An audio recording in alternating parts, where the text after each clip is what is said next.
Bienvenue à tous au nom de à l'école des Yeshua.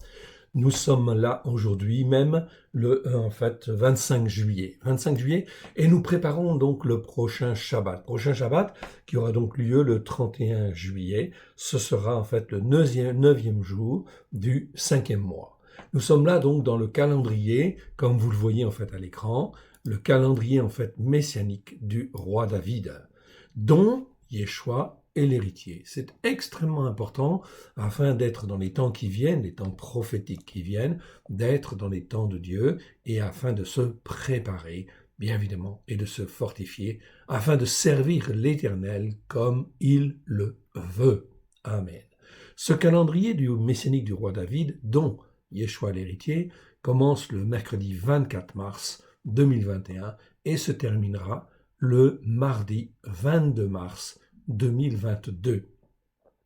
Allons, si vous le voulez bien, donc au 5e mois, puisqu'aujourd'hui, nous sommes dans le 5e mois. Nous allons aller à la page 32 de ce même calendrier. Ainsi que vous le voyez à l'écran, nous sommes là donc au 5e mois de ce calendrier du roi David. Nous sommes là le 25 juillet, vous le voyez en fait ici sur la gauche. Ici, et nous préparons donc le prochain Shabbat. Prochain Shabbat qui aura lieu le 31 juillet, et ça correspondra donc, on le voit à droite, 9e jour du 5e mois. C'est très important, car demain, c'est le 10e jour, et c'est ce qu'on appelle dans la dimension messianique, en fait ici, le jeûne du 9 Av, qui déjà a été célébré dans la tradition en fait religieuse juive, tout simplement parce que ils sont sur un calendrier lunaire. Peu importe si on le fait là ou si on le fait là, mais l'important c'est de le faire. Pourquoi? Parce que ce jeûne-là est un jeûne extrêmement important, qui un jour sera changé en jour de gloire, selon ce qui est écrit dans le prophète Zacharie. Eh bien, effectivement, donc on aura l'occasion d'en parler. Et effectivement, vous avez en fait à l'occasion de cette fête, de ce jeûne, car c'est un jeûne, eh bien, en fin de compte, on lit tout le livre des Lamentations et on médite dessus. Donc, vous pourrez avoir l'occasion justement de étudier les vidéos que nous avons fait sur, en fin de compte, Jérémie, Lamentation de Jérémie. Aujourd'hui, nous préparons la dimension messianique et prophétique. Donc, c'est une introduction prophétique à la prochaine paracha. 44e paracha, je vous le montre en fait à l'écran. Donc, c'est en fait ici le début de Devarim. Devarim, c'est parole. C'est traduit en fait en français par Deutéronome. C'est dommage, parce que c'est pas une répétition. Non, c'est en fait ici les paroles de l'Éternel. Devarim, ça veut dire les paroles. C'est donc extrêmement important d'en tenir compte. Et donc, c'est le dernier livre de la Torah, le 5e livre. Et donc là, ce livre-là commence en fait ici à ce Shabbat et ça se terminera à la fête de Sukkot, tout simplement, fête des tabernacles. Et on reprendra le cycle de la Torah pour en fait une année en fait de lecture supplémentaire. Donc Devarim, ça veut dire parole en fait en hébreu, ce sont les paroles de Dieu. C'est dommage que la traduction française ne traduit pas bien ça. C'est donc très très important. C'est pas une répétition, absolument pas. C'est une affirmation des paroles de l'Éternel qu'il est très important de comprendre afin effectivement de faire sa volonté. On va le voir.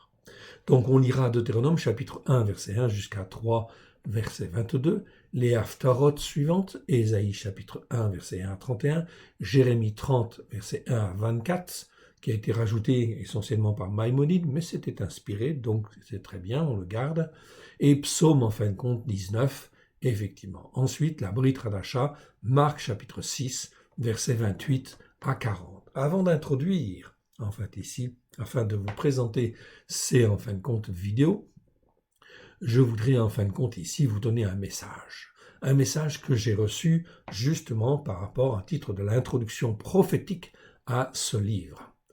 Une petite précision, c'est en fait ici le sacrificateur Yarin. Yarin, c'est Jacquine, dans en fait ici la liste des classes de sacrificateurs qui font le service, c'est la 21e classe, dans 1 Chronique 24. Yarin, ça veut dire Dieu établi, en fait ici. C'est donc très important. Yah établi. En fait, c'est plutôt l'Éternel établi. C'est donc très important pour que nous soyons en fait établis devant Dieu comme il convient, comme un témoin. Eh bien, effectivement, il faut écouter, en fait, ici, la Torah. Il faut écouter en particulier aussi, ici, Deutéronome, c'est-à-dire Devarim plutôt, Devarim, les paroles de l'Éternel, afin d'écouter, d'entendre avec son cœur, ok, et son esprit, oui, bien sûr, et de mettre en pratique avec grâce et vérité. C'est extrêmement important. Dans ce cas-là, Yah établi. Yah, c'est en fait le nom de l'Éternel, ok, on a abrégé, donc Yah établi. Ok, on dit en français souvent Dieu établi, mais c'est Yah établi. Donc là, c'est l'Éternel qui établit. Celui qui était, qui est, qui sera, celui qui est tout le temps en permanence, qui est là, pour nous établir en fait dans le témoignage. Dieu cherche des témoins sur cette terre afin de glorifier son nom et de le servir comme il le veut. C'est ce qu'il veut faire. C'est ce qu'il veut faire depuis des siècles déjà, depuis qu'il a donné en fait la Torah à Moshe, en fait ici, parce qu'il l'a donnée à Moshe pour que les Juifs puissent la recevoir, mais aussi pour que les nations puissent la recevoir, écouter et mettre en pratique avec un cœur sincère et vouloir s'attacher au seul Dieu unique et vrai. C'est donc en fait, cela fait des siècles que l'Éternel en fait prend patience, prend patience, prend patience. Et il a envoyé son Fils, il y a 2000 ans déjà, afin qu'il en fait vienne expliquer justement la Torah, les prophètes et les psaumes avec grâce et vérité, okay, comme en fait lui le voulait, pour en fait se faire un peuple au travers de Christ Yeshua. Mais depuis 2000 ans, la tradition chrétienne a déformé les Écritures et s'est constituée en fait une église, l'Église catholique, puis ensuite les églises protestantes, les églises évangéliques, qui sont là comme des églises filles de l'Église mère. Oui, bien sûr, ce sont des églises spirituellement, ce sont des églises filles de l'Église mère. Comme Luther l'a dit à la fin de sa vie, nous n'avons pas changé grand-chose. En réalité, nous sommes filles de l'Église mère. Okay, c'est Luther lui-même qui le reconnaissait, en fait, ici, à la fin de sa vie. Les églises protestantes, même chose. Elles sont effectivement, en fait, ici, filles de l'église protestante, bien évidemment, et spirituellement, filles de Rome, en fait, aussi. Là, c'est évident, en fait, aussi, quelque part, ne serait-ce, il suffit simplement de regarder, en fait, ici, est-ce que, en fait, quand on fait le dimanche, ou est-ce qu'on fait, en fait, le Shabbat, tout cela, en fait, prouve que l'on fait, en fait, compte la plupart du temps, comme, en fait, Rome a dit, comme Constantin, en fait, a dit. Donc, on écoute Rome, on écoute Constantin, plutôt que la parole de Dieu. Est-ce que l'on fait, en fait, Noël, ou est-ce que l'on fait Hanouka? Tout cela, en fin de compte, sont des preuves manifestes aux yeux de tous que, en fait, ici, même le monde évangélique est, en fait, ici, un monde chrétien qui est issu, en fait, de l'Église catholique. Il n'est pas venu, en fait, pleinement sur les racines hébraïques de la foi. Certains, en fait, le font, certains, en fait, l'ont compris, d'où l'importance. Alors, tout cela, je vous en parle pourquoi? Parce qu'en fait, ça nous parle d'iniquité. D'iniquité qui s'accumule, qui s'accumule, qui s'accumule, qui s'accumule, qui s'accumule. Et quand l'iniquité, en fait, s'accumule, eh bien, ça devient grave. Ça devient grave parce que les jugements, en fait, arrivent. Les jugements n'arrivent pas tout de suite, du jour au lendemain, parce qu'on désobéit, parce qu'on est dans une transgression, parce qu'on est dans le péché, parce qu'on est dans l'iniquité. Non, absolument pas. Mais c'est l'accumulation, en fait, des péchés, l'accumulation des transgressions, l'accumulation surtout des iniquités qui pose, en fait, problème. Car à un moment donné, la coupe est pleine. Nous avons plein d'exemples dans, en fait, ici, les Écritures. Donc, pour bien comprendre cela, il faut effectivement se reporter, en fait, aux Écritures. Alors, on va regarder un petit peu dans les Écritures. C'est un sujet difficile, hein, je vous préviens tout de suite, mais c'est un sujet extrêmement important, fondamental. La première fois où on parle des iniquités qui arrivent à son comble, c'est en fait dans Genèse 15. Genèse 15, à partir du verset 13 à 16, très précisément. Regardez, Dieu est en train de parler à Abraham. À Avram, en fait, il ne s'appelait pas encore Abraham. Ok, verset 13, lisons si vous le voulez bien. Et l'Éternel, ok, donc, ou Yod-Vavé, vous dites ce que vous voulez, ça n'a pas vraiment d'importance, en fait, ici, enfin, pas vraiment d'importance. Vous dites ce que vous avez selon votre culture, vous pouvez dire l'Éternel, ok, ou vous dire Yod-Vavé, c'est-à-dire le tétragramme, en fait, ici, ou un autre nom, si vous le voulez, comme vous le voulez, parce qu'on ne prononce pas le nom de l'Éternel. Par respect, ok, par humilité. Et l'Éternel dit à Abraham. Abraham, à ce moment-là, quel âge il a? Il a, en fin de compte, il n'a pas 86 ans, en fait, ici. Puisqu'en fait, il aura 90 ans, l'Écriture nous dit, il a 86 ans au chapitre suivant, en fait, ici. Donc, Abraham, il a 85 ans, on va dire, ou 84. Sache que tes descendants seront étrangers, dans un pays qui ne sera point à eux, et ils y seront asservis, et on les opprimera pendant 400 ans. Donc Dieu est en train d'annoncer que la descendance en fait d'Abraham sera opprimée pendant 400 ans dans un pays étranger. Mais je jugerai la nation à laquelle ils seront asservis, et ils sortiront ensuite avec de grandes richesses. Toi, tu iras en paix vers tes pères, tu seras enterré après une heureuse vieillesse. Voilà, Abraham était un homme qui écoutait et qui mettait en pratique avec grâce et vérité. Il écoutait la Torah, bien sûr qu'il en avait la révélation par l'esprit et par la transmission orale, en fait ici, car la Torah écrite ne va arriver en fait que bien plus tard, en fait ici, plusieurs siècles plus tard avec Moshe. Mais ici, en fin de compte, Dieu dit bien, en fin de compte ici, dans aussi Genèse 26, quand il parle à Isaac, il dit à Isaac, parce que ton père a obéi à tous les enseignements de ma Torah, en fait ici, je te bénirai, en fait ici, ok? Je te bénirai en abondance. Donc ça, c'est très important, ok? C'est là, en fait, dans Genèse 26 qu'apparaît pour la première fois le mot Torah, ok? Verset 16. À la 4e génération, ils reviendront ici, car l'iniquité des Émoris, c'est-à-dire des Amoréens, n'est pas encore à son comble. Vous voyez, là on parle de l'iniquité. L'iniquité, c'est quelque chose là de très très important. C'est en fait ici la conséquence des péchés, des conséquences des transgressions, et c'est aussi l'accumulation en fait de tout ce qui est injuste en fait ici. Car iniquité et injustice, c'est très similaire en réalité, c'est la même chose quelque part. Mais l'iniquité, c'est quelque chose qui, en fait, est transmise d'une génération à l'autre. On le voit, en fait, ici, vous le voyez ici, dans la définition, le mot avon, en hébreu, vous le voyez en fait ici, ok, je vous l'éclaire, existe 230 fois dans 213 versets. C'est très important cette notion d'iniquité.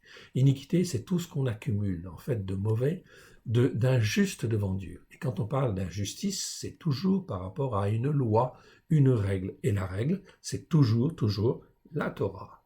Donc tout ce qui n'est pas conforme, en fin de compte, à la Torah, tombe dans le domaine de ce qui est injuste, donc ce qui est iniquité, quelque part. C'est donc très important cette notion d'iniquité. Ce mot-là existe 230 fois dans 213 versets. Les premiers versets, on va le trouver dans Genèse 4, 13, où là on parle de, c'est traduit dans nos traductions françaises par châtiment, des fois par ruine, par coupable. C'est pas toujours très bien traduit en fait en français, mais ça nous parle d'iniquité. Une référence, on peut dire Exode par exemple, 34 versets 6 à 7. Regardez bien. Et l'Éternel passa devant lui et s'écria, Éternel, Dieu miséricordieux et compatissant, lent à la colère, riche en bonté. Ok. En bonté et en vérité. Entre parenthèses, vous avez le mot en fin de compte en hébreu. Ok. Donc bonté, c'est resed. Et en vérité, en fait ici, mieux que fidélité, bien sûr. Car le mot en fait en hébreu, c'est bien le mot émet. Donc c'est mieux de dire en fait vérité. Ok. Qui conserve son amour. Ok. Donc vous voyez ici, c'est le mot resed qu'on a vu tout à l'heure, qu'on a traduit par bonté. Ici, c'est traduit par amour. Ok, ça peut se concevoir, mais le mot resed, c'est d'abord, premièrement, la bonté. Bonté de Dieu qui est empreinte de miséricorde, empreinte d'amour, empreinte, en fait, ici, de grâce, de plein de choses absolument merveilleuses pour l'homme. Donc ici, on va dire plutôt qu'il conserve sa bonté jusqu'à 1000 générations, qui, en fait, pardonne l'iniquité. Là, on a le mot avon, donc très bien.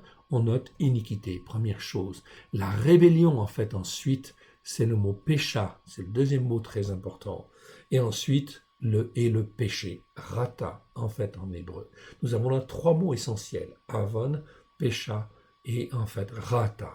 Rata, donc l'un c'est iniquité, l'autre c'est transgression, l'autre c'est péché. C'est extrêmement important. Cette définition-là, en fin de compte, on va la retrouver, bien sûr, en fait, abondamment dans la Torah, les prophètes et les psaumes. On va le retrouver beaucoup moins dans la Brit Hadasha, Pourquoi? Parce qu'effectivement, c'est censé être connu, puisque la Brit Hadasha est un complément, est une alliance complémentaire qui vient accomplir en fait la première. Donc voilà pourquoi c'est censé être connu. Donc pour savoir ce que c'est qu'un péché, une transgression et une iniquité, il est absolument important et fondamental d'étudier en fait la Torah. Si on ne le fait pas, eh bien en fait on est un croyant qui continue en fait à faire des iniquités, qui continue à faire des péchés, des transgressions, et qu'en fait continuant à faire des péchés et faire des transgressions, eh bien il y a une accumulation des iniquités. Car un péché et une transgression, ça va entraîner en fin de compte de l'iniquité, et l'iniquité c'est en fait quelque chose qui grandit, qui grandit, qui grandit, qui grandit, d'année en année, de génération en génération.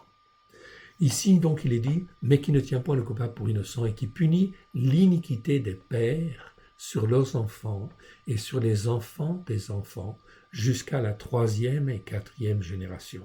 Donc, l'iniquité, les péchés et les transgressions de nos pères pèsent sur nos vies, d'où la nécessité, en fin de compte, de venir vers Dieu et de demander pardon pour les péchés de nos pères. Oui, bien sûr, ceci est un exemple. Okay.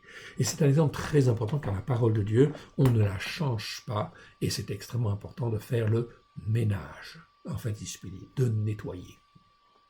Vous avez d'autres exemples où l'on trouve en fait le mot avon, mais c'est pas toujours très bien traduit.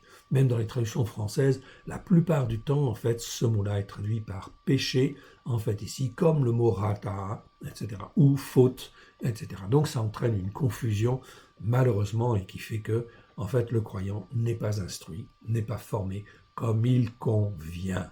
C'est donc très important. Donc, accumulation de péchés. Je prends un exemple, en fait, ici. Ne pas faire le Shabbat, c'est en fait une transgression. Pourquoi? Parce qu'on n'écoute pas la Torah et Dieu a dit de le faire. Comme si, en fait ici, comme si je ne le fais pas, ça veut dire que ça entraîne une transgression. Et cette transgression, elle est transmise, en fin de compte, de génération en génération. Elle est transmise même à des frères. C'est-à-dire qu'en fait, la transgression que je fais, eh bien, si je ne fais pas, en fait, le Shabbat, d'autres ne vont pas le faire. Donc, l'iniquité va se transmettre à quelqu'un d'autre. Okay. Et en fin de compte, ça va se transmettre de génération en génération et ça va devenir une coutume, une habitude et en fait quelque part une normalité dans la tradition. Donc dans la tradition chrétienne, chaque fois qu'on ne fait pas Shabbat, on est dans la transgression et ça entraîne forcément des iniquités. Alors en fait la coupe, eh bien elle se remplit petit à petit des iniquités. Et à un moment donné, la coupe, elle est pleine. C'est ce qui se passe en fait ici avec les Amoréens. À la 4e génération, au verset 16, ils reviendront car l'iniquité des Amoréens n'est pas encore à son comble. Donc l'iniquité des Amoréens, tout ce qu'ils font, eh bien ça va entraîner des iniquités et la coupe à un moment donné, elle va être pleine. Quand le soleil fut couché, il y eut une obscurité profonde. Et voici, ce fut une fournaise ardente, une fournaise fumante, et des flammes passèrent entre les animaux partagés. En ce jour-là, l'Éternel fit alliance avec Abraham et dit, « Je donne ce pays à ta postérité. » Donc Dieu fait une promesse ici. Pourquoi? À cause de l'obéissance et de la soumission, en fait, ici, d'Abraham à la Torah, aux enseignements de la Torah. « Je donne ce pays à ta postérité. » Depuis le fleuve de Mizraïm jusqu'au grand fleuve, au fleuve du Pérat. Donc depuis le fleuve de Mizraïm, c'est quel est ce fleuve qui est en Égypte? En Mizraïm, c'est bien sûr l'Égypte, jusqu'au grand fleuve, au fleuve du Pérat. Le Pérat, c'est l'Euphrate. Donc, on voit que Dieu, en fin de compte, ici, dans ses promesses, a bien écrit, en fait, ici, dans Genèse 15, en fait, ici, une promesse à Abraham, comme quoi Israël dominerait sur toute cette région-là, sur toute la région du Moyen-Orient. Nous ne le voyons pas aujourd'hui, bien évidemment, mais Dieu le fera. Pourquoi? Parce qu'il y aura tellement de désordre au nord et au sud, okay, ça va venir. Eh bien, effectivement, il y aura tellement de désordre que Dieu va s'occuper, en fait, de ce peuple, de son peuple, afin de lui permettre de dominer, justement, de l'Égypte, du fleuve de l'Égypte, jusqu'à, en fait, l'Euphrate. C'est ce qu'on appelle le grand Israël. Mais ce n'est pas l'homme qui doit le faire, ce n'est pas Israël en tant qu'homme qui doit le faire, certainement pas. Sinon, en fin de compte, il y aurait, enfin, de grandes de grandes, très grandes oppositions. Il y aura de l'opposition, oui, bien sûr. Mais en fait, ici, Dieu n'est pas un Dieu menteur. Ce qu'il écrit, ça se réalise toujours. Et Dieu dit en fait ici, le pays des Kéniens, des Kénésiens, des Cadmoniens, des Riti, des Périzzi, les Riti c'est les Hétiens, les Périzzi c'est les Phérésiens, les Réphaïm, ok, c'est Réphaïm, les Émoris c'est les Amoriens, les Kénaani, c'est les Cananéens, les Girgassi c'est les Girgassiens, et les Jévousi, les Jébusiens. En fait, toute cette région-là appartiendra à Israël d'une manière exclusive, oui bien sûr. C'est la promesse que l'Éternel Dieu a faite à son peuple. On va aller dans Exode. Exode, en fait, maintenant, chapitre 12, versets 40 à 42. Exode 12. Donc, Exode 12, je prends en fait ici. Alors, Exode 12. Et je vais au verset 40, donc c'est par ici. Ok. Donc 40, on y va un peu plus loin. Voilà. Voilà. Le séjour des fils d'Israël en Misraïm, verset 40, dans de Exode 12, dit bien en fait ici, ok, le séjour des fils d'Israël en Misraïm fut de 430 ans, très précisément, 430 ans. Au bout de 430 ans, le même jour, c'est-à-dire c'est très précis en fin de compte dans la comptabilité temporelle de Dieu, toutes les armées de l'Éternel sortirent du pays de Misraïm. Cette nuit sera célébrée en l'honneur de l'Éternel, Yod et Vavé, parce qu'il les fit sortir du pays de Misraïm. Cette nuit sera célébrée en l'honneur de l'Éternel par tous les fils d'Israël et par leurs descendants. Oui, bien sûr. Donc ici, c'est la Pâque, tout simplement. Okay, c'est l'histoire de la Pâque. On raconte au travers de la Pâque tout ce qui s'est passé. Tout en fait Israël doit le faire, mais également tous ceux qui ont été rachetés au travers de Christ et qui sont greffés sur la racine d'Israël, car ils appartiennent à l'Israël spirituel de Dieu. Ok, ça c'est très important. Dieu a uni en fait ici son peuple Israël, les Juifs, ok, avec au travers de Christ Yeshua, avec effectivement les gens des nations qui ont cru, qui ont accepté Christ Yeshua comme leur Seigneur, leur Sauveur et leur Maître, afin d'être greffés sur la racine hébraïque de la foi. Alors ici, on voit l'iniquité en fait des Amoriens, qui était à son comble.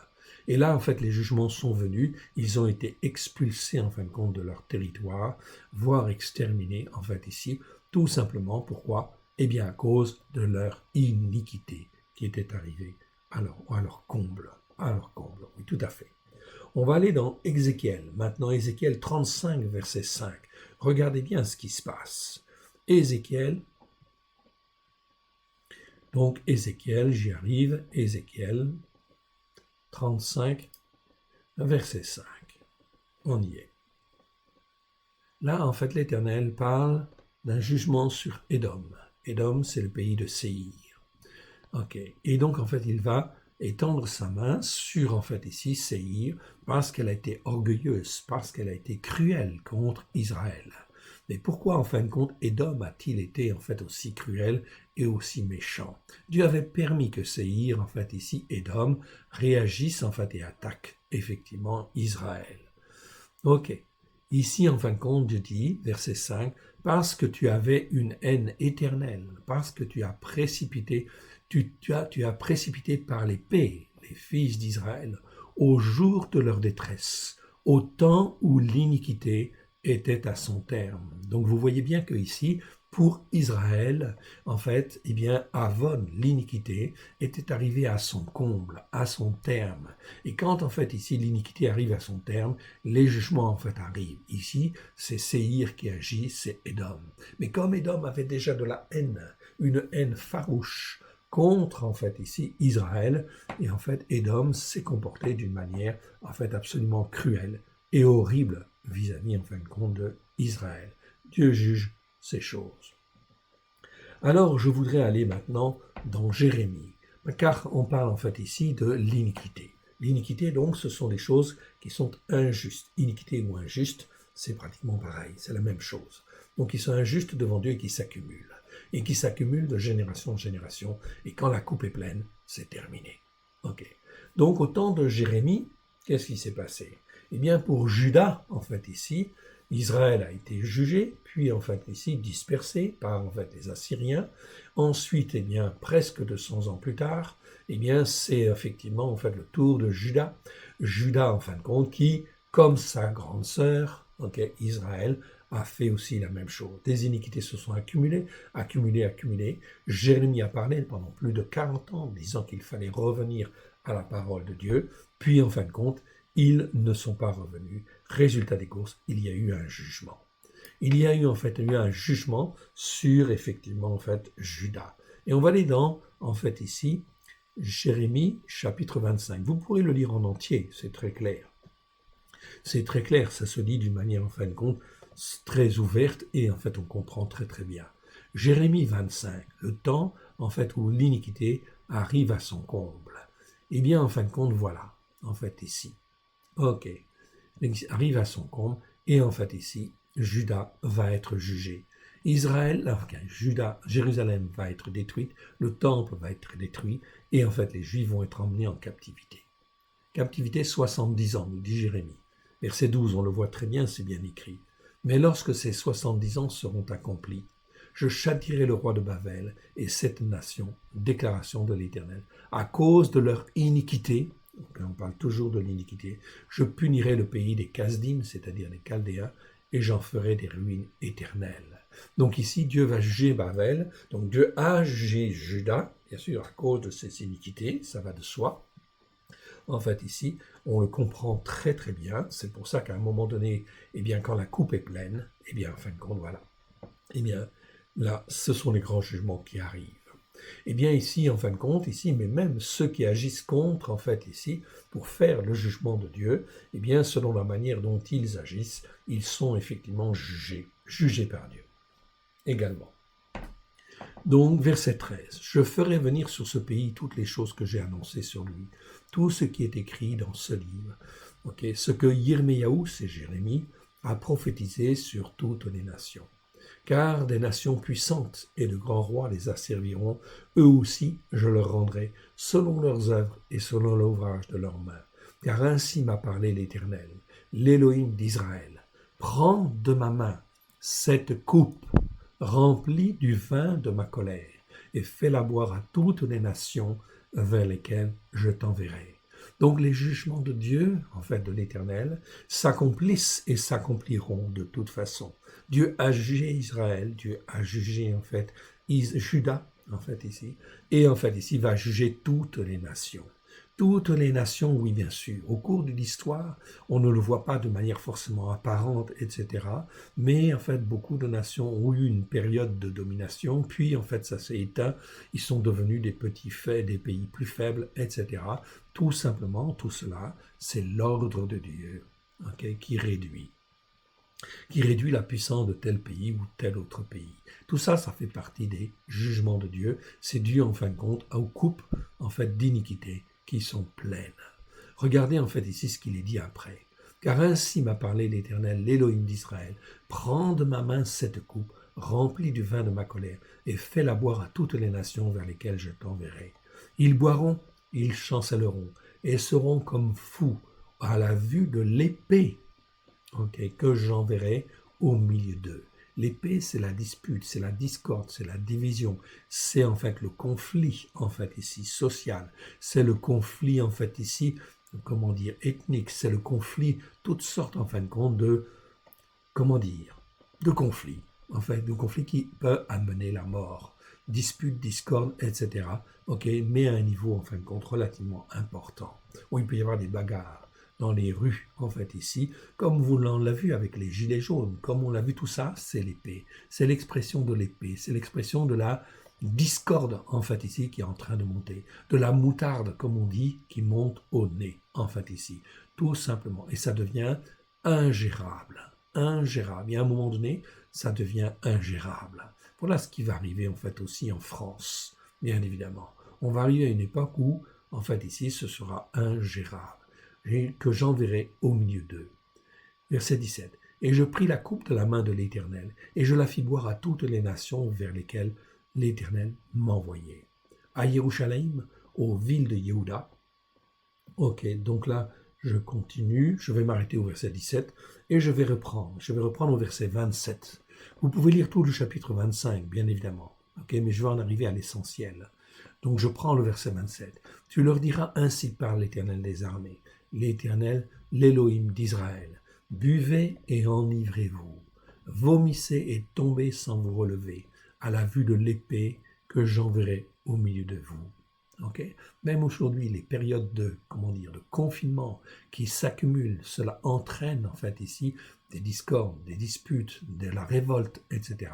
C'est l'épée en réalité. C'est ce que le mot hébreu en fait veut dire, c'est l'épée au sens général. C'est en fin de compte ici, la révolte quelque part. Oui, bien sûr, que j'enverrai au milieu de vous. Mais c'est l'Éternel qui est derrière. Il le permet en fait ici tout simplement afin que ces jugements arrivent. Pourquoi ? Parce qu'en fin de compte, Dieu dit, depuis 2000 ans, repentez-vous, car le règne de Elohim approche, ou est proche, comme vous le voulez. Mais ici, en fin de compte, c'est très important.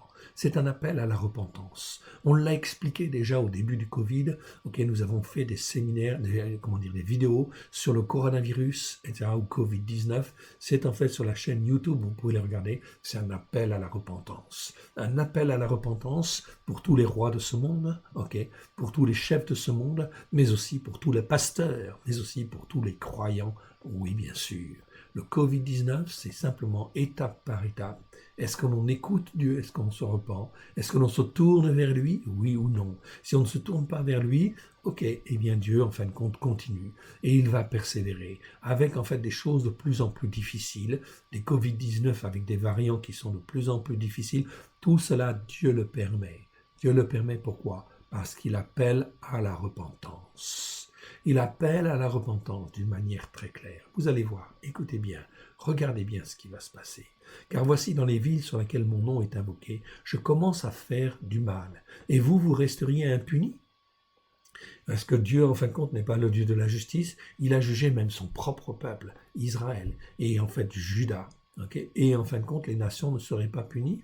Vous ne resteriez pas punis, car j'appellerai l'épée sur tous les habitants de la terre. Waouh!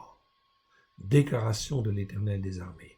Déclaration de l'Éternel des armées, ça veut dire que c'est une déclaration officielle, immuable. Personne ne peut revenir en fait dessus. J'appellerai l'épée sur tous les habitants de la terre. Le Covid-19, c'est bien en fin de compte ici un appel à la repentance. Je l'ai dit, je le répète et je le confirme en fait ici. C'est la main de Dieu qui agit dans le but d'amener à la repentance. En fait ici, à se tourner vers le seul Dieu unique et vrai. Verset 31. Le bruit parvient jusqu'à l'extrémité de la terre, car l'Éternel est en dispute avec les nations. Il entre en jugement contre toute chair. Il livre les méchants à l'épée. Déclaration de l'Éternel. Les méchants ici, c'est quoi? C'est pas seulement les méchants au sens méchant comme on l'entend en fait dans le dictionnaire français. Mais c'est en fait celui qui persévère, en fait ici, à ne pas écouter la parole de Dieu et à ne pas la mettre en pratique. Celui-là, dans la Bible, est considéré comme un méchant. Donc un méchant, il peut être en à la fois très doux, très gentil, très sociable en fait quelque part, mais s'il n'écoute pas la parole de Dieu pour la mettre en pratique, qu'il persévère dans cette voie-là, eh bien il est méchant, et en fait il est considéré comme un méchant. Et en fait ici, s'il est considéré comme un méchant, eh bien il va continuer en fin de compte à être dans cette même type d'attitude, ce qui va contribuer en fait à endurcir son cœur, à endurcir son cœur, à endurcir son cœur, jusqu'au moment où ce n'est plus lui qui endurcit son cœur, mais c'est l'Éternel qui endurcit son cœur, parce qu'il n'a pas voulu écouter. C'est la même histoire avec Pharaon, souvenez-vous. Au début, c'est toujours Pharaon qui endurcit son cœur. Pharaon endurcit son cœur, etc. Ou le rendit inflexible. Il y a plusieurs verbes qui existent là. Et en fait, à un moment donné, à partir de la 6e et 7e plaie, en fait ici, le ton change. Ce n'est plus Pharaon qui endurcit, c'est l'Éternel qui endurcit son cœur afin de faire éclater sa gloire aux yeux de tous. Ça, ce sont des signes, ce sont des avertissements, ce sont des appels à la repentance avant qu'il ne soit trop tard. Regardez le verset 32. Ok. 32. Et je vous appelle en fait à regarder bien ce qui se passe. Ainsi parle l'Éternel des armées. Voici la calamité va de nation en nation, et une grande tempête s'élève des extrémités de la terre. La calamité qui va de nation en nation. Ok, dernier variant en fait ici, vous le voyez, il viendrait de l'Inde, puis en fin de compte il se répand, etc. Peu importe d'où ça vient. Ok, ici c'est la calamité qui va de nation en nation. Ok, et la Bible dit bien ici au travers du prophète Jérémie, une grande tempête s'élève des extrémités de la terre. Une tempête. Qu'est-ce que c'est que cette tempête? C'est bien sûr une tempête spirituelle, on est bien d'accord. On incite les gens à se vacciner. Oui, bien sûr. Okay. Est-ce qu'il faut se faire vacciner? La réponse est non, bien sûr. Non, bien sûr. Pourquoi? Parce que la vaccination, c'est faire confiance en fait à l'homme. Et la Bible dit en fait ici, maudit soit celui qui met sa confiance dans le descendant d'Adam, dans l'homme, en fait, ici, qui cherche une solution dans l'homme plutôt que de s'attacher à Dieu. Voilà pourquoi, en fait, ici, la vaccination, en fin de compte, ici, obligatoire, est un scandale quelque part. Et en fin de compte, vous le savez bien, vous le voyez, c'est de l'évidence, en fait aussi. Lorsqu'on faisait un vaccin, il fallait plusieurs années. Et ici, en l'espace de quelques mois, on vous sort des vaccins, etc. Vous n'en connaissez pas les conséquences. Eh bien, je suis persuadé et convaincu que dans la grande tempête qui va s'élever des extrémités de la terre, il y a en fait des conséquences en fait à ces vaccinations qui vont en fin de compte ici se mettre à jour très certainement. On ne joue pas à l'apprenti sorcier, on ne joue pas avec Dieu. Quand Dieu appelle à la repentance, il faut se repentir, il faut se tourner vers le seul Dieu unique et vrai. Verset 33. Ce que tuera l'Éternel en ce jour seront étendus d'un bout à l'autre de la terre, et ils ne seront ni pleurés, ni recueillis, ni enterrés, ils seront comme du fumier sur la terre. Tiens, qu'est-ce qui se passe là? Ce que tuera l'Éternel en ce jour seront étendus d'un bout à l'autre de la terre. Ils ne seront ni pleurés, c'est-à-dire qu'on ne va pas les regretter, ni recueillis, ni enterrés, ils seront comme du fumier sur la terre. Je suppose, en fait, ici, derrière cela, qu'il y a beaucoup de gens qui, en fait, ici, ont voulu absolument vacciner les hommes et les femmes. Et même les enfants, bien sûr. Et je suis persuadé qu'il y a des conséquences, en fait, ici, sur la vaccination, en fait, ici. Je suis persuadé des conséquences que ça va entraîner des retours. Des retours, en fait, ici, mais pas des retours gentils, des retours violents, très violents. Sur toutes les autorités qui ont participé à cette vaccination ou qui ont en fait prôné cette vaccination obligatoire, etc. Voilà pourquoi, en fin de compte, on ne peut pas obliger en fait les gens. La seule solution, j'ai entendu en fait ici, bien sûr, même notre président qui a dit que la vaccination c'était la solution. Il n'y a que la solution, que cette solution-là, et qu'il faut faire confiance à la science. Je dirais non, il ne faut pas faire confiance qu'à la science. Ce n'est pas la seule solution. La solution, c'est se tourner vers l'éternel Dieu et de se repentir. De se repentir de manière sincère, de ne pas avoir écouté et de ne pas avoir mis en pratique la parole de Dieu, tout simplement. La Torah, en fait, ici, avec grâce et vérité, au travers de Christ Yeshua. Nous avons un sauveur merveilleux, Christ Yeshua. Il a tout accompli, en fait, à la croix, afin que nous puissions être rachetés. Rachetés pour être formés, façonnés et être un peuple pour Dieu, à la gloire, en fin de compte, de son saint nom. Tout est fait. Alors, pourquoi on ne veut pas venir? Eh bien là, ça pose problème, bien sûr. C'est une question de foi. Une question de foi. Et en fin de compte, ici, regardez le verset suivant. Je dis bien une question de foi. Ça veut dire quoi? Qui est responsable aussi quelque part derrière tout ça? Verset 34. 34-38, c'est terrible. Aussi, je veux le dire en fait ici clairement. C'est pas moi qui le dis, c'est l'Écriture qui le dit. Regardez, gémissez, pasteurs, et criez. Roulez-vous dans la cendre, conducteurs de troupeaux, car les jours sont venus où vous allez être égorgés. Je vous briserai et vous tomberez comme un vase de prix. Pourquoi cette colère qui s'élève en fait ici des cieux, en fait de la part de l'Éternel? Mon frère, ma sœur, cela fait 2000 ans que Christ Yeshua est venu. Cela fait 2000 ans qu'on nous enseigne des faux enseignements, des fausses doctrines, que l'on met de côté en fait la Torah, qui est en fin de compte ici une parole en fin de compte merveilleuse, qui nous vient de l'Éternel Dieu, qu'il a voulu donner non seulement aux Juifs, mais à toutes les nations, afin qu'ils puissent écouter et mettre en pratique. Cela devait être enseigné, et enseigné correctement, en fait, ici. Au jour d'aujourd'hui, on voit la plupart des gens, des populations, qui, en fait, ne sont pas informés, ou qui sont, en fait, formés, mais dans le but d'aller contre la Torah, contre les racines hébraïques de la foi. Alors, le Seigneur dit, gémissez, pasteurs, et criez. Roulez-vous dans la cendre, conducteurs de troupeaux, car les jours sont venus où vous allez être égorgés. Je vous briserai et vous tomberez comme un vase de prix. Plus de refuge pour les pasteurs, plus d'échappatoire pour les conducteurs de troupeaux. On entend les cris des pasteurs, les gémissements des conducteurs de troupeaux, car l'Éternel ravage leur pâturage. Ils ont voulu dominer, ils se sont acquis en fin de compte des brebis pour en fait dominer sur elles, et en fin de compte l'Éternel Dieu entre en jugement. Ce n'est pas ce qu'il voulait. Ce qu'il voulait, c'était que les brebis soient enseignées comme il convenait sur la Torah, les prophètes et les psaumes, à la gloire de Dieu, au travers de Christ Yeshua, c'est-à-dire avec grâce et vérité. Verset 37. Les habitations paisibles sont détruites par la fureur de la colère de l'Éternel. Ici, on ne parle pas simplement de la colère, on parle de la fureur de la colère de l'Éternel. Verset 38. Il a abandonné sa demeure comme un jeune lion sa tanière, car leur pays est réduit en désert par la fureur de l'oppresseur et par la fureur de sa colère. Vous voyez, c'est donc quelque chose de terrible, terrible qui est en train de se préparer. Voilà pourquoi il n'y a pas 36 solutions.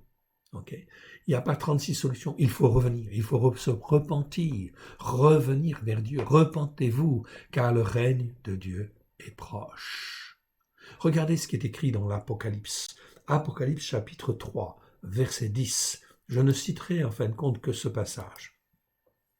Apocalypse chapitre 3, verset 10, où l'on parle en fait des différentes églises ou des différentes assemblées. Je préfère dire assemblées, afin de ne pas déformer. Parce que le mot église, c'est un mot qui a été mis en place en fait par l'église catholique. Okay, et ça, c'est au XVIIIe siècle. Avant, le mot église n'existe pas. C'est en fait le mot assemblée, assemblée de croyants. Et parmi toutes les assemblées de croyants qui sont décrites dans le chapitre 2 et chapitre 3, okay, il y en a une qui reste fidèle. Fidèle à la parole de Dieu, fidèle à la Torah, pleine de grâce et de vérité, au travers de Christ Yeshua. C'est l'église de Philadelphie. L'église de Philadelphie, on en parle dans le verset 10, 3-10, chapitre 3, verset 10. Parce que tu as gardé la parole de la persévérance en moi. C'est comme ça qu'est dit la traduction. Mais le mot persévérance ici, c'est même beaucoup plus fort. C'est en fait ici la patience constante et persévérante au travers des épreuves. Okay? En moi, je te garderai aussi à l'heure de la tentation qui va venir sur le monde entier pour éprouver les habitants de la terre. Donc la tentation qui va venir pour éprouver sur le monde entier, pour éprouver les habitants de la terre. C'est donc très important, on parle bien là encore des habitants de la terre. Tout à l'heure dans Jérémie, on a parlé des habitants, en fait, de la terre entière. Eh bien ici, en fin de compte, on a bien une réponse. Si tu écoutes et que tu mets en pratique, si tu fais le Shabbat, si tu fais les fêtes de l'Éternel, tu laisses toutes les autres fêtes, etc. Tu abandonnes Noël, oui, tu abandonnes Noël et tu fais Hanouka, tu découvres la fête des Lumières. Okay, qui en fait a des fondements sur, en fin de compte, la Torah, les prophètes et les psaumes. Oui, bien sûr, tu fais les fêtes de l'Éternel et tout ce qui a un rapport pour en fait glorifier son nom sur la Torah, les prophètes et les psaumes. Tu reviens à l'Éternel. Ok, je viens bientôt, dit Yeshua. Retiens fermement ce que tu as afin que personne ne prenne ta couronne. C'est donc là très important que personne ne prenne ta couronne, ce qui en fin de compte ici, en fait, fait que tu es en fait considéré comme un fils de roi ou une fille de roi, tout simplement parce que tu appartiens à Christ, etc. Donc, rien ne peut te toucher, même pas en fait la peste qui en fait ici se répand dans les ténèbres. Dans le chapitre 91 des psaumes, il est dit en fin de compte que 1000 tombent à ton côté et 10 000 à ta droite, tu ne seras pas atteint. en fait ici, par la peste, en fait ici. La peste est une grosse contagion, c'est le mot déver en fait en hébreu, mais déver ça nous parle de toutes les formes de contagion qui se répandent comme cela au-delà des frontières. Le Covid-19, c'est exactement ça, bien évidemment. C'est comme une peste moderne, en fait ici. Et Dieu dans le psaume 91, il te dit en fin de compte que si tu es attaché à lui, ok, si tu es à l'abri en fin de compte du Très-Haut, à l'abri d'Elion, ok, et que tu es en fin de compte, tu es sous la puissance du Très-Haut, en fait, tu es sous la puissance du Dieu vivant de El Shaddai, celui qui donne la vie. Et tu ne seras pas atteint par toutes ces choses. Absolument pas. C'est donc extrêmement important. Voilà pourquoi il faut étudier. Étudier en fin de compte la Torah. C'est donc en fait ici fondamental et très important. Je t'encourage donc à étudier en fait ici ou à en parler autour de toi bien sûr car les grands jugements vont venir, ça va être en fait quelque chose de terrible en fait ici, terrible. Les gouvernements ne sauront même plus à quel saint se vouer en fait ici, même les hommes et les femmes ne sauront plus à quel saint se vouer. Il faut revenir, repentez-vous car le règne de Dieu est proche. Écoutez et mettez en pratique. La Torah. Alors étudiez la Torah.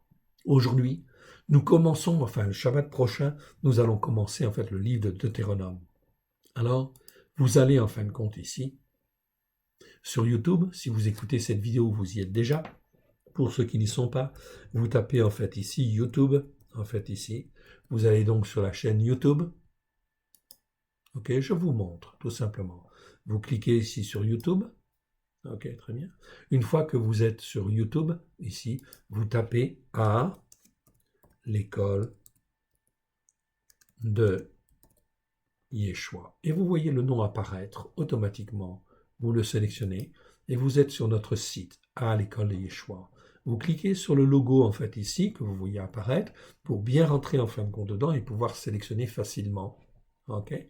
Et là, en fin de compte, dans la zone recherche, vous voyez à propos, en fait, ici, au milieu, à droite, et vous tapez, en fait, ici, vous allez, en fait, ici, vous allez dans la petite loupe, ok, et vous tapez ici, paracha, ok, puisqu'on est dans le calendrier à la paracha 44, vous tapez paracha, ok, 44. Paracha 44 tout simplement, et puis vous envoyez tout simplement. Et vous voyez apparaître en fait ici la paracha 44. J'agrandis en fait ici, ok. Et vous voyez apparaître à l'écran la paracha 44. Paracha 44, c'est Devarim, paroles. En fait ici.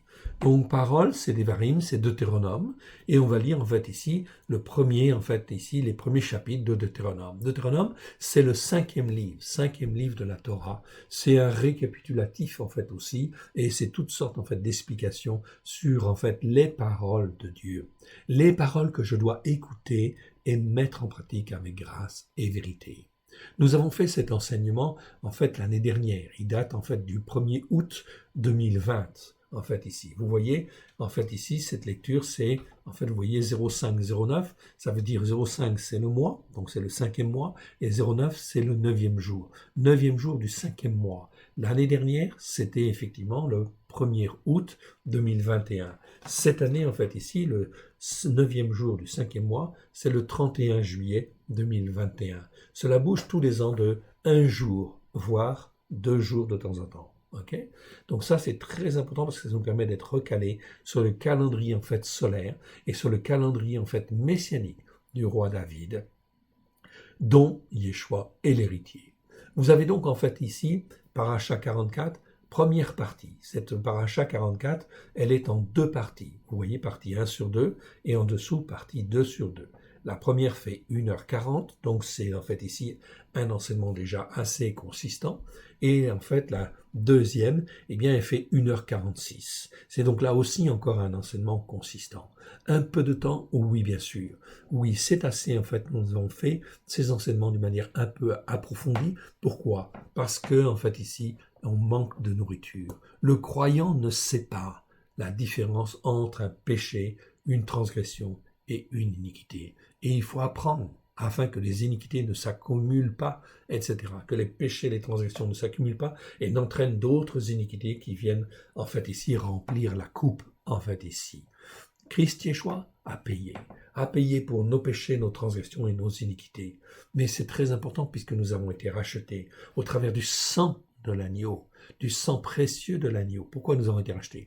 Nous avons été rachetés pour que nous puissions être, en fait, ici, en nouveauté de vie par rapport à l'éternel. C'est-à-dire comprendre ce que c'est qu'un péché, une transgression, une iniquité, d'être formé et ne plus commettre, ou moins commettre de péché, moins commettre de transgression, moins commettre d'iniquité, autrement dit, d'être sur la bonne voie. C'est ça, être sur la bonne voie. Être sur la bonne voie, c'est avoir une attitude de cœur qui vise, en fait, à nous instruire, à s'instruire, afin de ne plus être dans les péchés, les transgressions, les iniquités, en fait ici, jusqu'à ce que Christ nous forme, nous façonne, et cela nous instruise, afin que nous puissions être des hommes debout, qui soient sanctifiés, des hommes et des femmes sanctifiés en fin de compte par l'Éternel.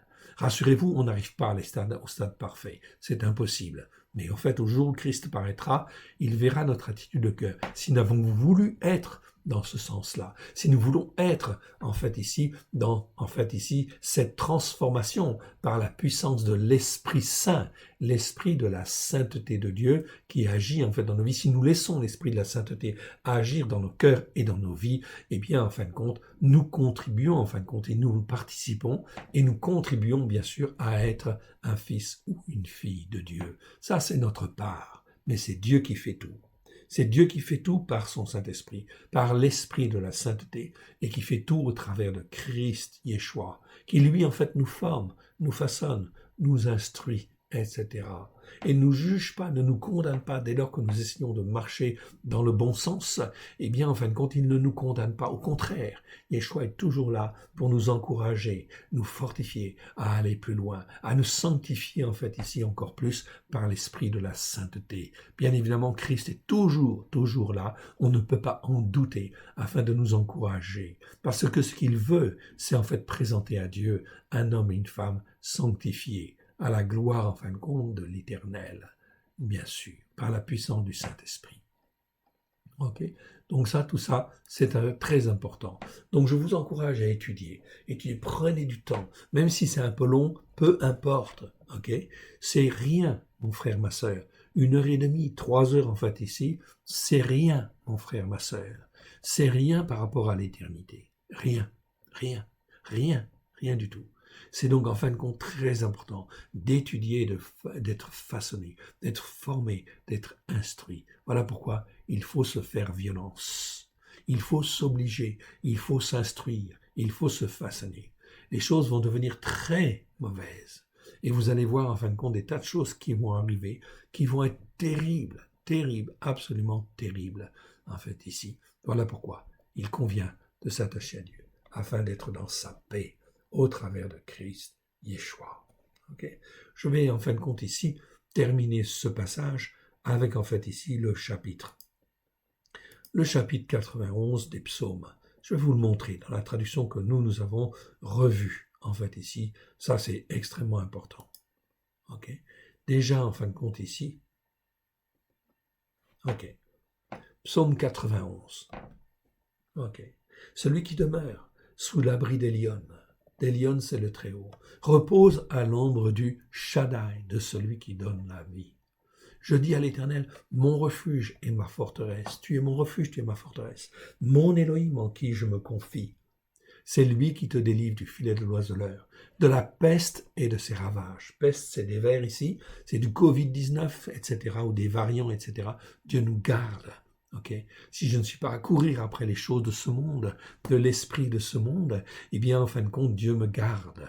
Okay? Bien sûr, si je vais en boîte de nuit, ça ne va pas le faire, bien sûr. Donc, il y aura beaucoup de contamination, etc. Même le spectacle, en fait, ici, tout simplement, quelque part. Je ne dis pas qu'il faut se priver systématiquement de toutes ces choses, mais en réalité, quelque part, qu'est-ce qu'on cherche? Est-ce qu'on veut vraiment s'attacher au seul Dieu unique et vrai?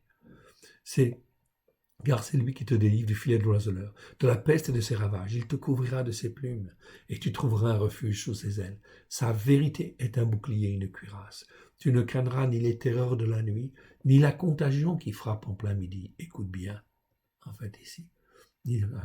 Ni la peste qui marche dans les ténèbres, ni la contagion qui frappe en plein midi. Que 1000 tombent à ton côté, 10 000 à ta droite, tu ne seras pas atteint. De tes yeux seulement, tu regarderas et tu verras la rétribution des méchants. Des méchants ici, c'est-à-dire de ceux qui n'écoutent pas la parole de Dieu et qui persévèrent à ne pas la mettre en pratique. Ceux-là sont considérés comme des méchants. Car toi, ô Éternel, tu es mon refuge. Tu fais des lions ta retraite, du Très-Haut ta retraite. Aucun malheur ne t'arrivera. Donc ici, la parole insiste. Aucun malheur ne t'arrivera. Aucun fléau n'approchera de ta tente.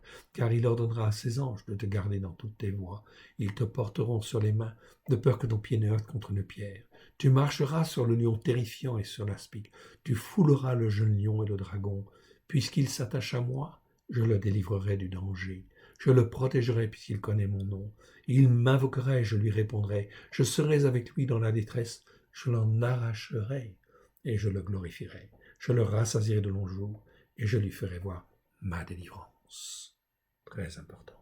Ma délivrance que Dieu, en fait, qu'on a déjà prévu. Ma délivrance, ici en hébreu, c'est Yeshua. Et je lui ferai voir mon Yeshua, en fait, ici. C'est ça que Dieu dit, mon Yeshua. Ici, c'est pour ça que Yeshua, notre Seigneur, porte le nom de Yeshua, parce qu'il est notre délivrance. Okay? Et non pas salut, en fait, ici. Si c'est salut, en fait, on ne comprend plus, en fait, ici. Et voilà pourquoi il faut revoir les traductions. Ça, c'est très important. Revoir les traductions. Et nous avons justement édité, vous le savez, j'en ai déjà parlé, mais j'en reparle, en fait, ici. Vous voyez ici, ça, c'est le Nouveau Testament messianique. Nous l'avons appelé, en fait, la Torah accomplie. Parce que la volonté de Dieu, au travers de Christ Yeshua, c'est que sa Torah puisse être dans nos cœurs et dans nos vies. Alors, nous avons retraduit le Nouveau Testament. Oh oui, nous avons revu tous les mots, vérifié tous les versets, afin, en fin de compte, qu'ils soient bien conformes à ce que l'Éternel a demandé au travers de Christ Yeshua. Okay, vous pouvez l'acquérir, vous l'avez sur le site, en fait, www.l'écoledeyeshua.com. Okay, vous pouvez l'avoir à la CLC, en fait, aussi. Pour le moment, il est diffusé. Okay, donc, vous pouvez, en fait, l'acquérir. Il n'y a pas de souci. Ok, c'est très important. Une traduction qui renverse les choses. Là-dessus, en fait, le mot iniquité, on l'a remis, en fait, ici, là où il devait être. En fait, ici, pour bien expliquer. Mais avec ça, on ne comprend pas, en fait, encore, c'est impossible de comprendre, ce qu'est péché, transgression, iniquité. Il faut aller dans la Torah. C'est très important. Ça, c'est un film, c'est un livre qui permet, en fait, de voir quel est l'accomplissement qui a été fait au travers de Christ Yeshua dans nos cœurs et dans nos vies. Si, en fait, nous l'acceptons selon la volonté, en fait, compte de Dieu. C'est très important. Je vous souhaite bonne lecture, je vous souhaite en fait bonne étude et je vous encourage à y aller, à aller de l'avant, à persévérer, à écouter les vidéos, à aller réécouter, etc. Ok, c'est extrêmement important. Donc, extrêmement important. Demain, en fin de compte, c'est le jeûne du 9 Av qui, en fait, a été placé, en fait, le 10e jour, en fait, du 5e mois, parce qu'effectivement, Jérusalem a été prise le 10e jour du 5e mois. Vous pourrez lire, en fait, Lamentation, en fait, aussi, si vous le voulez, en fait, ici, et il y aura, en fait, une vidéo sur, en fin de compte, tous les chapitres. Et nous ferons, je crois qu'il manque la 3e, eh bien, on la fera de manière à ce qu'elle soit entièrement disponible pour vous tous. Écoutez et mettez en pratique. S'il vous plaît, écoutez et mettez en pratique, car les temps qui viennent vont vraiment devenir très, très, très difficiles. Que l'Éternel Dieu vous bénisse et vous garde dans le précieux nom de Yeshua, son Fils bien-aimé. Shabbat Shalom à tous. Amen.